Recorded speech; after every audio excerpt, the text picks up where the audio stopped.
Evening,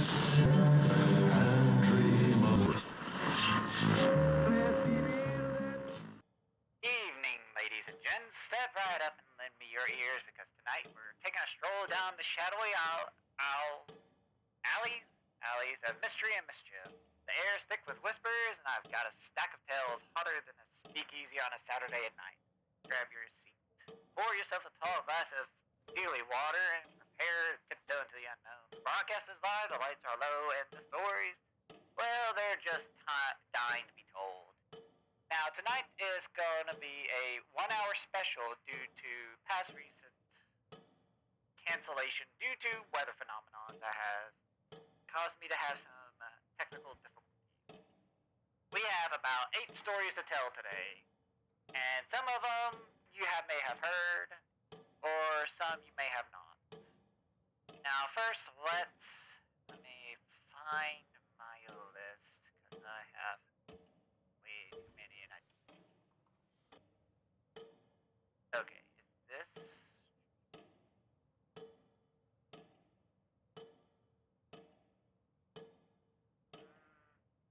Let's see. No, not that one.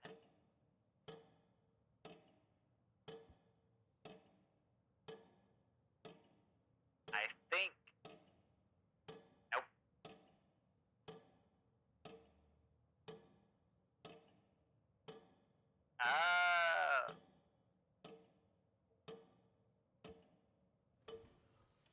You know what? I don't remember this one.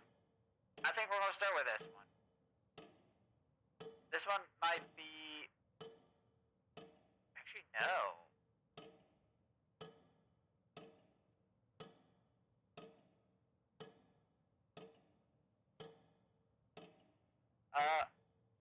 Okay, no, I think, yeah. Okay, I found it. Yeah, everyone. It took me a few seconds. I had a huge pile of cryptids to look through. Alright, so this one is the Dover Demon, which of course we've read some stories about the Dover Demon in the past, probably like 2 broadcasts ago or whatnot. This one's a little bit different, I think. It seems a bit different. My brain's telling me I have not read this, but at the same time I could be totally wrong. So I do apologize in advance if I have already read the story once. But we're just going to jump right into it where I'm not wasting any more time. The cryptid is the Dover Demon, and this one is, of course, in Massachusetts, which, if I recall, that is where the Dover Demon is mostly originated. Alright. So again, this one seems to be anonymous because they did not leave a name of any sort. So I'll just take it as is. I'd taken the job out of desperation. After college, I bounced from place to place until I ended up in a tiny Massachusetts town I won't name. Partly to protect it, and partly because I don't think anyone who wasn't there would believe what I'm about to tell you. It was a farm gig, just a summer job. The land stretched for acres, corn mostly, long fields of it that buzzed with life during the day and went dead quiet at night. My job was basic: inspecting irrigation system, check the crop damage, clear the occasional animal out of the fencing, boring stuff. Until the night I saw it. It started with scarecrows. We had 3, one at the west field, one at the far edge, and one near the old silo. On Thursday morning, all 3 had been ripped down. Not by wind, not by animals. Their wooden spines snapped clean through. Arms missing, burlap faces shredded like they'd been clawed. The boss said it was probably teenagers messing around, but he didn't sound convinced. That night I stayed behind to keep watch. Okay, actually, hold on, real quick. I think I have read this because it's starting to sound familiar. But we'll just read it again, and then we'll just move on to the next ones. I was stationed near the edge of the corn, armed with nothing but a flashlight and thermos of black coffee. By midnight, the fog rolled in, thick and heavy. I could feel it soaking through my jacket. Even the flashlight barely cut through it. Around 12:40 a.m., I heard something moving in the field. I called out, but nothing. Then from the left, I saw movement. Something crawled out of the stalks on all fours. Pale, gray, skinny, with long fingers dragging through the dirt like they were boneless. Its head was big, way too big for its body. And its eyes were these bulbous black things that caught the light, but didn't reflect. It stood there watching me for I don't know how long. But after a while, it stood up. This frail, spindly thing standing there held head tilted like it didn't understand what I was. I backed away, but it followed. I ran, of course. Didn't stop until I was at my truck and halfway down the road. Didn't go back to the farm. I quit the next morning and moved 2 towns over. I checked old local papers out of curiosity a few months later. One had a headline from 1977. Strange creature spotted at Dover. Police dismissed sighting. Same description, same thing. Whatever I saw wasn't new. It's been there a long time. But I don't ever plan on going back. Alright, so yes, I do now remember I have read that story before. It is a old one which I should have put to the pile over. Let me try and make sure I'm actually finding. Okay. Okay, I did find the new ones. There we go. That's fine. I'm prepared to always read old ones. This one is a bit different, which of course I think those have had that live in this, Washington County, Maryland. You might know this name, or this cryptid of sorts. But it is the snellygaster. Now, I have heard very little about this thing, and I've heard it from, but mostly from different media. Nothing really too concrete on what it is. I haven't looked up to see what it's about, but it is a interesting creature, to say the least. I was born and raised in the Washington County, Maryland. My grandparents owned land that stretched deep into the woods near South Mountain. The kind of place where history feels heavy. Civil War battlefields, old stone bridges, forgotten cemeteries. People around here talk about ghosts and strange lights. But there's one name whispered more than any other. Snellygaster. You hear the word as a kid and laugh. Sounds silly, right? Like some cartoon monster, half bird, half lizard, with wings big enough to block out the sun. My dad used to tell us stories about how it would snatch livestock or suck blood like a vampire. But I figured it was just a local folklore. It was early October 2021. That was very recent. My cousin Mark invited me to a late bonfire on his property. He just cleared out an old patch of wood behind the barn. Perfect for a big fire pit. By the time I got there, it was already dark. Maybe 8 of us were sitting around drinking cheap beer, roasting marshmallows, and telling ghost stories like idiots trying to scare each other. Around midnight, we heard it. Not an animal. Not now. It was a screech that cut through the night like metal on glass. We all froze, but then it came again. Louder this time. Echoing through the hollow, the kind of sound that makes your skin crawl because your brain knows nothing alive should make it. Mark laughed it off, said it was probably a barn owl, but the look in his eyes told a different story. The third time we heard it, it was closer, and this time, the woods went silent after. No wind, no crickets, just dead, heavy stillness. I grabbed my flashlight and told the others to stay put. Part of me wanted to be the brave one. Part of me just wanted to see. I walked down the dirt path that led to an old stream bed. The air smelled strange, metallic, almost like blood mixed with something sour. And then I saw it. Hanging from a tree branch, about 20 feet up, was that I thought was a deer carcass. It wasn't a deer. It was what was left of a deer.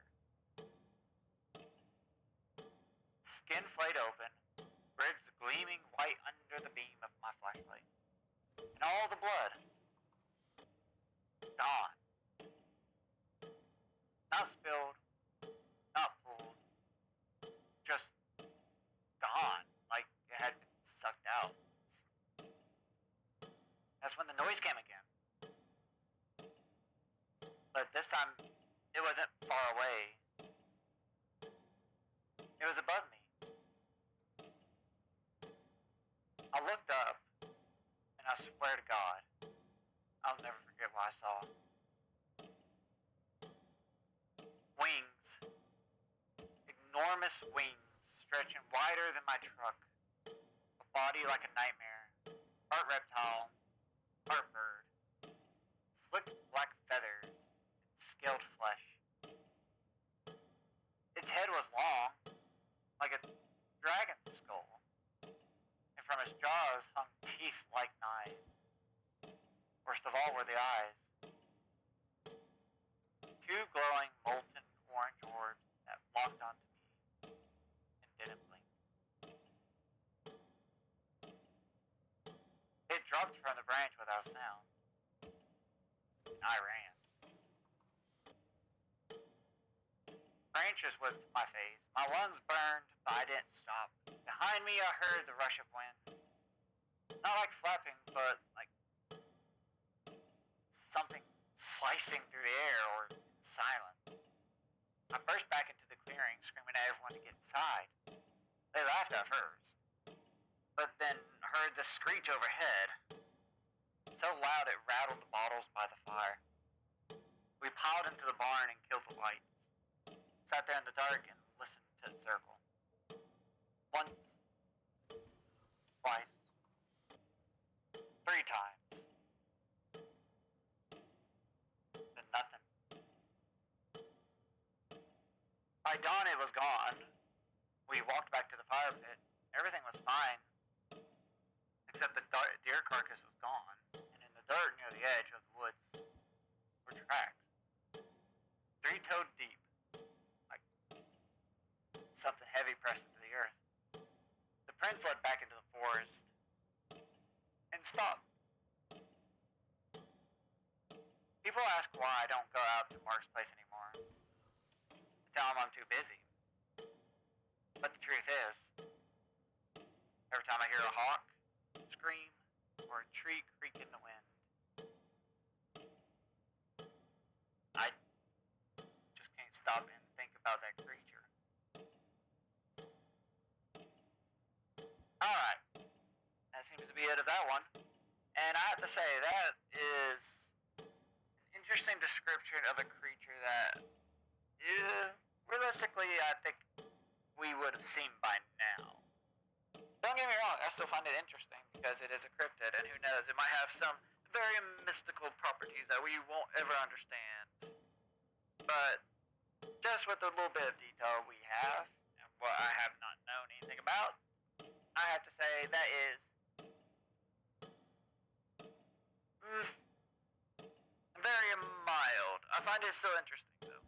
Creepy, but very mild in the creepy factor.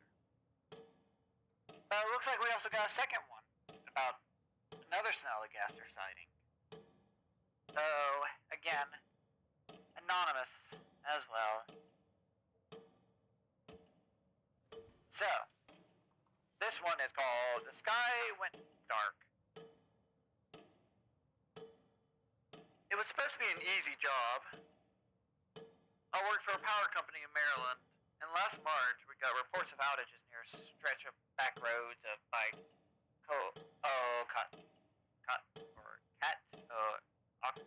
Mountain. Octon Mountain. I do apologize to those that live in the area. I do not know how to pronounce this. No storms, no blown transformers, just random blackouts in 3-mile radius. By the time I headed out there, the sun was dipping low. The air felt heavy, damp, with that early spring chill. I pulled off the near a dirt access road. Okay. I will probably need to fix my glasses for this. Grabbed my tool bag and followed the power lines towards the woods. I was maybe 20 minutes in when I heard it. It was a loud thud, followed by another, and another. Like something huge was walking, shifting its weight with each step. I stopped walking, then looked up. The sky above the trees were gone. Like the stars just disappeared. At first I thought it was just a shadow, maybe a low cloud.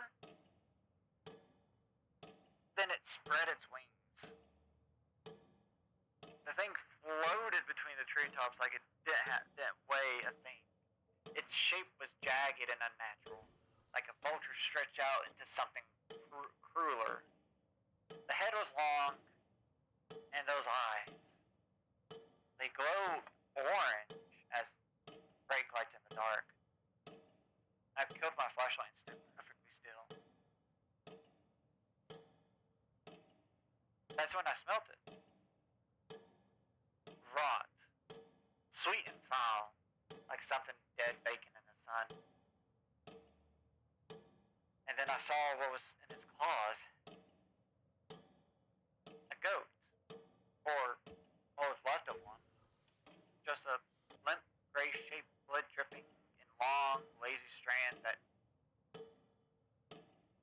It looked like the air itself was drinking it. The thing crouched on the crossbeam of a pole, its claws curling into the wood like steel hooks. And then it opened its mouth. The sound that came up wasn't a scream. It was a whistle. High, sharp, almost metallic, like steam forcing through a crack. It pierced my ears and made me stumble back, hands over my head. That's when the power line snapped. The line went dead in an instant. Sparks rained down, but the thing didn't flinch. It just leaped into the air, wings unfolding like black sails. Then it was gone. By the time I staggered back to the truck, my radio was nothing but static. I drove all the way to the main road before the lights came back on. Filed my report as equipment failure. I know better. Whatever killed that line wasn't weather, and it sure wasn't hell wasn't a raccoon. You want to know the worst part? 2 days later, I checked the logs. That same area lost power again. Same 3-mile radius. But I'm not going back there, especially after dark. Not ever again. And that's the end of that one. And just like the first one, the Snallygaster, it is interesting but very tame. It has a pull to it, don't get me wrong, Just not the type of pool I am interested in. Heavily in, I should say. I will always read stories of the unknown and the crypts. It's just, this one doesn't have the same pull as most others. Now, this one I've never heard about, and this one is actually, who knows, but it's called the Skunk Ape. Never heard about it, never heard anything of it, never even looked it up. But supposedly it's a thing, and I never knew about it in the Florida Everglades. That's where this location takes place. I've been in the Everglades plenty of times before. Hunting, fishing, camping. Hell, I grew up in Florida, so the swamp was basically my backyard. But if I'd known while I was walking into that night, I'd have driven straight past the glades and never looked back. This was in 2018, late July. You know how Florida summer gets. Thick heat that makes the air feel like syrup. I had taken a weekend to camp alone, just me and the marsh, to clear my head after a nasty breakup. Dumb idea, I know, but solitude felt better than sitting in an empty apartment. I drove my old pickup down a dirt road until the palmettos swallowed the horizon. Found a dry patch near a Cypress Dome, parked and hiked in a bit before setting up camp. By sundown, the bugs were out in full force and the night was alive with constant symphony, crocs croaking, crickets chirping, gators bellowing somewhere far off. Comforting in a weird way. I had a small fire going. Was cooking some fish I'd caught earlier when it happened. First came the smell. If you've never smelled pure rot, let me explain. It's not just bad, it's thick. It clings to the inside of your throat like spoiled meat mixed with wet dog and swamp gas. At first I figured something crawled under a log and died nearby. Happens all the time out here. But then it got stronger. So strong that it burnt my nose, made my eyes water. That's when I noticed something else. The swamp had gone silent. No frogs. No crickets. Not even the hum of the mosquitoes. Just stillness. And that's never a good sign in the wild. Then came the noise. Not a growl. Not a roar. It was a grunt. A low grunt. Like something pushing air out of its lungs the size of barrels. Then a wet dragging sound like feet pulling through muck. I grabbed my flashlight and swung it toward the tree line. At first I didn't see anything, just cypress knees jutting out of the water and Spanish moss swaying in the breeze that suddenly wasn't there a moment ago. Then the beam landed on it. Eyes. 2 of them. Glowing orange in the dark. Set high. A bit too high above the ground. They blinked once, slowly. Then the shape around them stepped forward. And Jesus Christ. I don't care what anyone says about Bigfoot myths being bullshit. I know what I saw. It was massive. 7 feet, maybe more. Covered in dark, matted hair slicked with swamp water. Shoulders like a linebacker, arms dangling almost to its knees. Hands curling into fists big enough to crush a steering wheel. And its face. God, that face. Was almost human, but stretched, twisted with a wide, flat nose, deep set eyes that... It stepped closer, and the smell hit me like a freight train. Stronger now, mixed with the stink of stagnant water and something sweet, like decay. I froze. pure flight, right? I couldn't do either. My legs felt like wet concrete. The thing tilted its head, made this sound, half grunt, half hiss. Then sniffed the air like it could smell my fear. I remembered a rifle in my tent about 10 feet away. 10 feet might as well be a mile. Then it moved. Not fast, just fast enough to close the gap with these long, dragging strides, water rippling behind it like it. That's what broke me. I ran, snatched the rifle, didn't even check the chamber. Just cocked it and spun around. Then it was gone. I didn't hear it, didn't see it. Like the night itself just took it. Then, from behind me, maybe 20 feet away, came another sound. Breathing. Wet, heavy, almost gurgling. I fired into the dark once, twice, 3 times. The muzzle flash lit up the trees, but nothing fell. Nothing screamed, but the breathing stopped. I didn't sleep that night.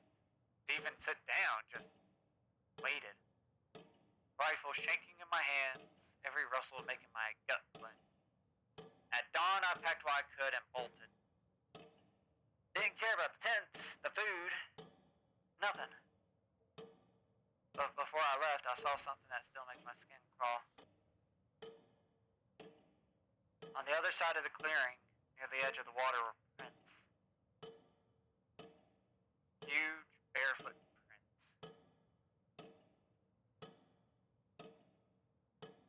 So fresh the water was still okay. Nope, that was just a random thing. It seemed they added, but messed up. Alright, well it seems that's the end of that one. So that was interesting. I've never heard of the skunk ape, so that actually is the first time for me. So I am pretty impressed. But we are, let's just say, skeptical. Because again, that sounds like another Bigfoot thing going on. But, let's see. I do have a few more. But for now, hold on to your fedoras. We're hitting the pause button for just a spell. Don't go hoofing out of here, hoofing it out of here. Sit tight, tap those emotes, and let the jazz tickle your ears while I catch my breath and wet my whistle. I'll be back quicker than a flapper on a dance floor, so keep your eyes peeled and your curiosity sharper than a gumshoe's wit. 5 minutes, folks. Don't go changing that dial.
And we're back on the air, folks. Hope you enjoyed that sweet jazz interlude. It sure knows how to keep those rooms swinging.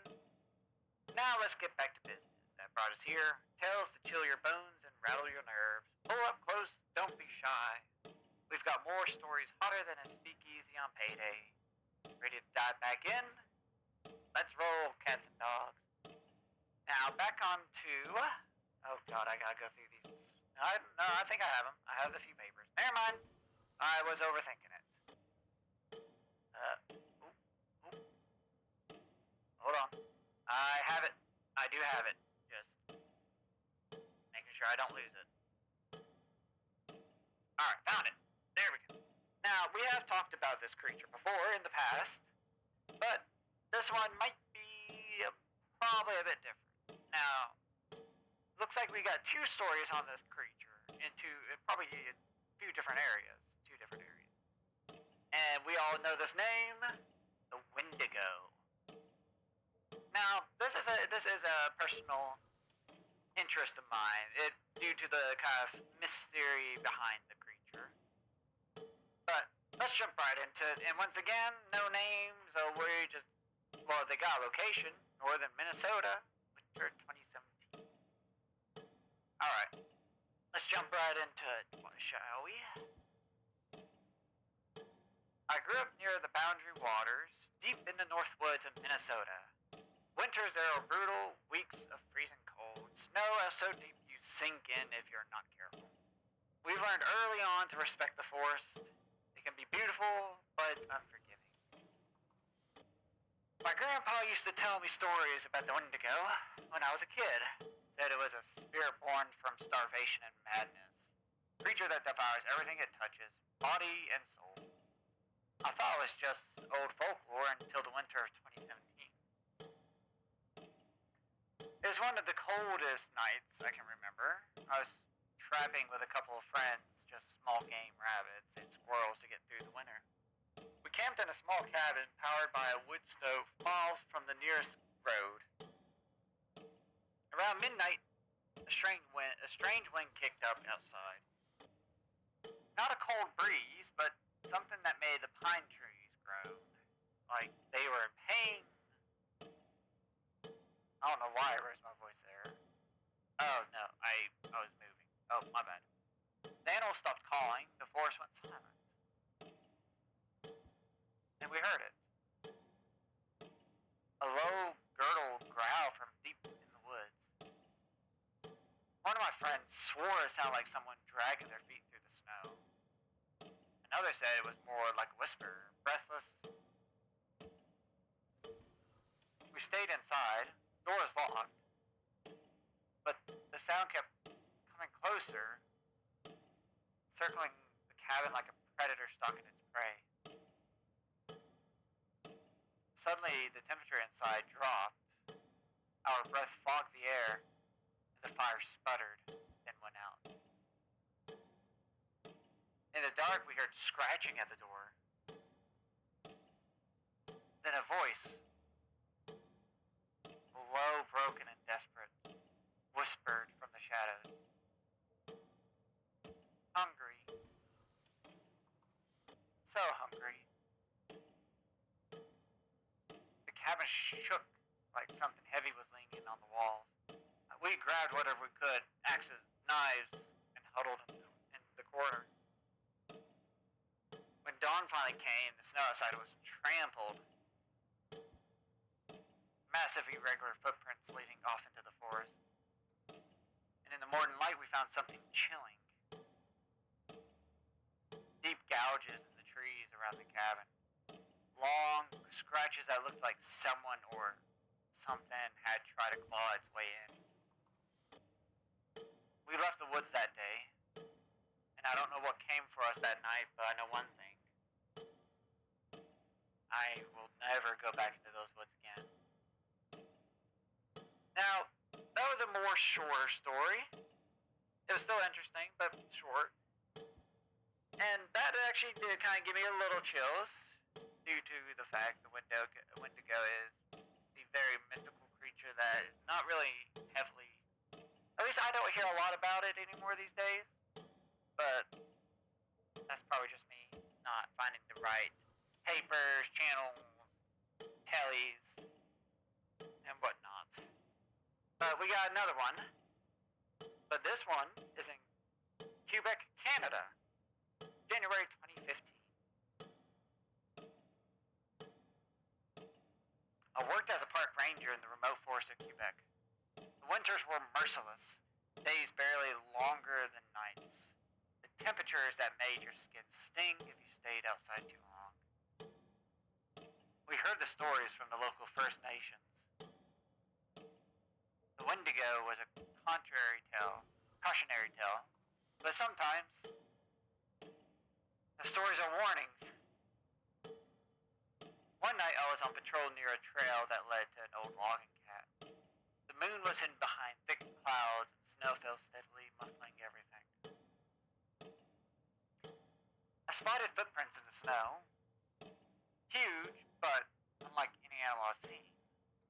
The toes were too long, the stride uneven, as if whoever or whatever was walking had trouble staying upright. The tracks led to the abandoned cabin. Curious, I shot my flashlight inside. The place was torn apart, furniture smashed, walls clawed, and the air reeked of decay. That's when I heard it.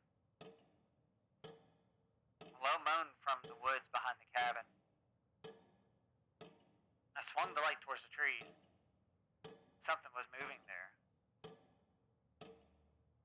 It had a terrible gaunt shape, skin pale and stretched tight over bone. Its eyes reflected the flashlight beam, empty and hollow. Made this awful sound, cross between a scream and a hiss. I backed away slowly, but suddenly charged. I fired my rifle to the night. The shots echoed off the trees, and it disappeared. I never went back to that trail, and the Wendigo isn't just a legend. It's a monster.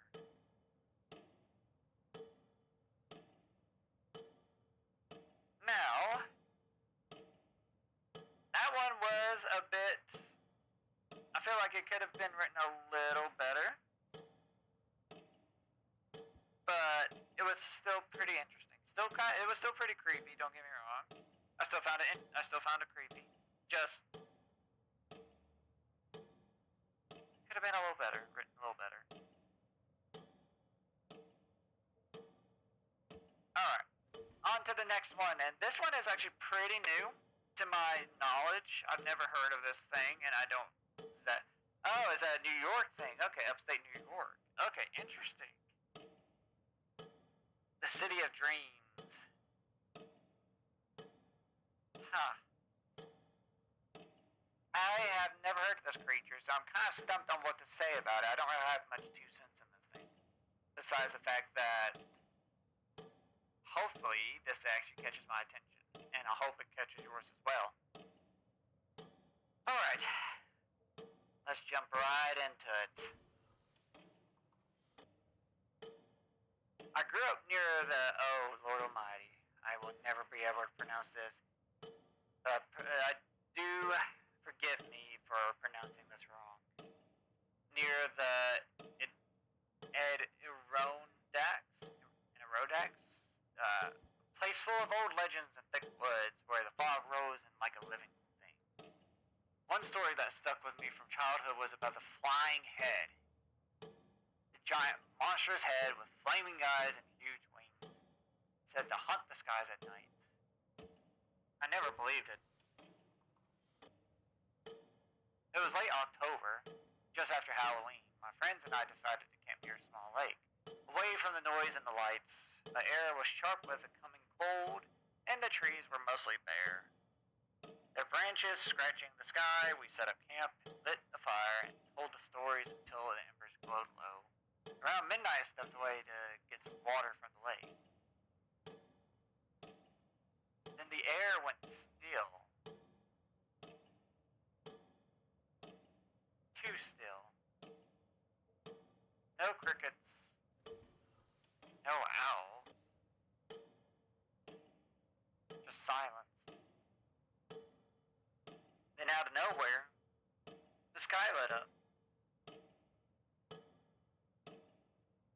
I looked up and saw it. A massive shape soaring against the black sky.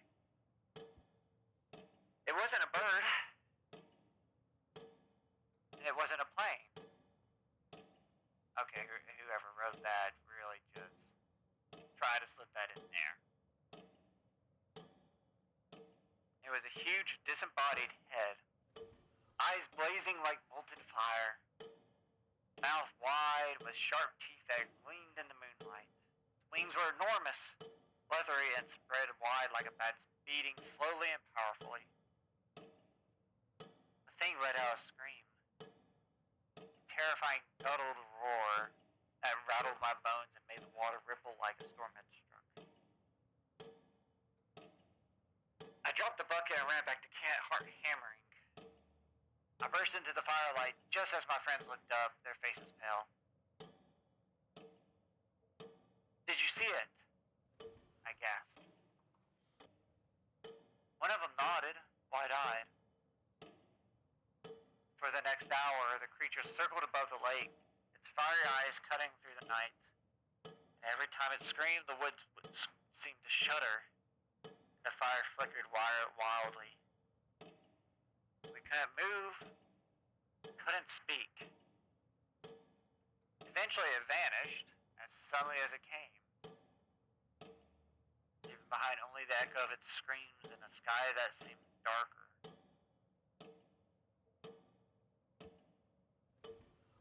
The next day we found strange scorch marks on the ground around our campsite, blackened and cracked like something had breathed fire. The air still smelled faintly of smoke. And I don't know what that thing was. I'll never forget it. Now, as I said, that was an interesting creature. I've never heard of the flying head, and I don't know what came of it, and there's no explanation of what had caused such a thing to exist. I don't know of any possibilities of misinterpreting something. Probably a blimp, maybe, now that I think about it. But it doesn't sound like a blimp that I know of, besides what they call it. It's not a blimp, it's something else. It's a specific type of flying balloon. What is it? Hot air balloon. There we go. That's what I was thinking of, a hot air balloon. That's what kind of comes to mind, just someone put fake wings on it and whatnot. It had lights. That's the only explanation that comes to mind, but let's say if anything, and there's actually a better description on it, I had never heard of it before, and that is creepy. But we got one more story for the night. This one, again, you may have heard of this story, not story, but of this creature, cryptid, whatever you want to call it. And we all know, we've all heard some stories, some very creepy ones at that. The last cryptid for the night, the chupacabra.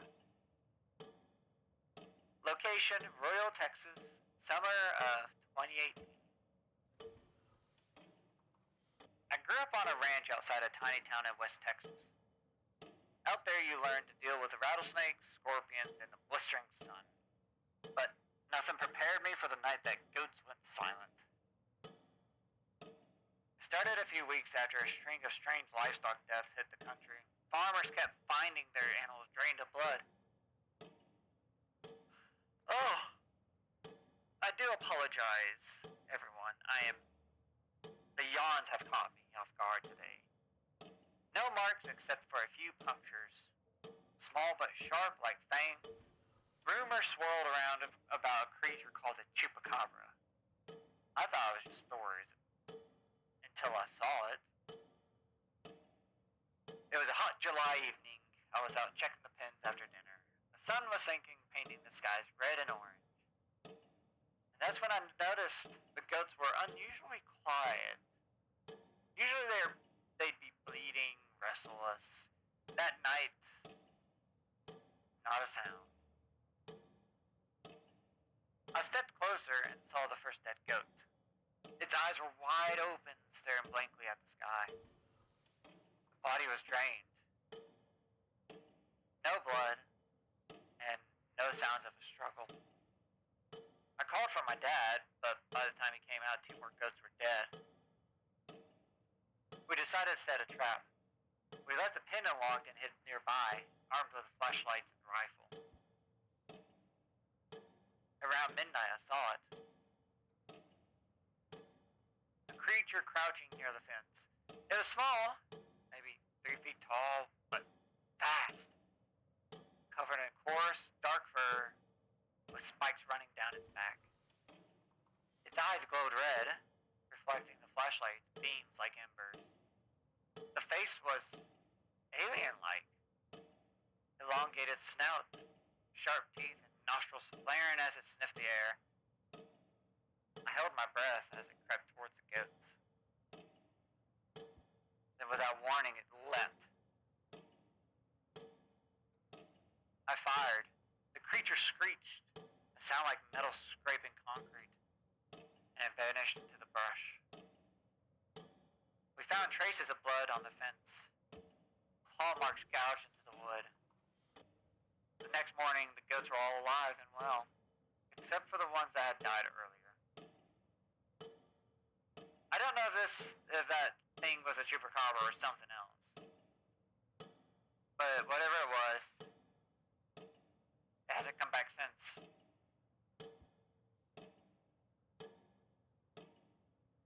Okay, that's the end of that.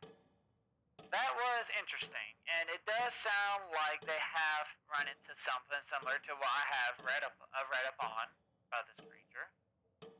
And it seems to stick to the name of goat sucker, of course, but it's still interesting. I give it. It is creepy, and that is something I will never want to experience myself, especially if it looks alien-like. I do not want to mess with the extraterrestrials, even though it would probably be an interesting, let's say, experience. But I am not one to want to experience those experiences on my own. So, if anyone has run into those, do not bring me along. I do not want to be part of it. Well, folks, that's the last note in tonight's Melody of Mysteries. You've been a swell crowd, and I tip my hat to each and every one of you for tuning in. Keep your whip sharp, your radio's tuned, and your heart's brave, because the next time we meet, the stories might be even darker. And until then, keep it classy, keep it cozy, and remember, the night has ears. This is Midnight Frequency, your host, signing off. Good night, Oat Sports.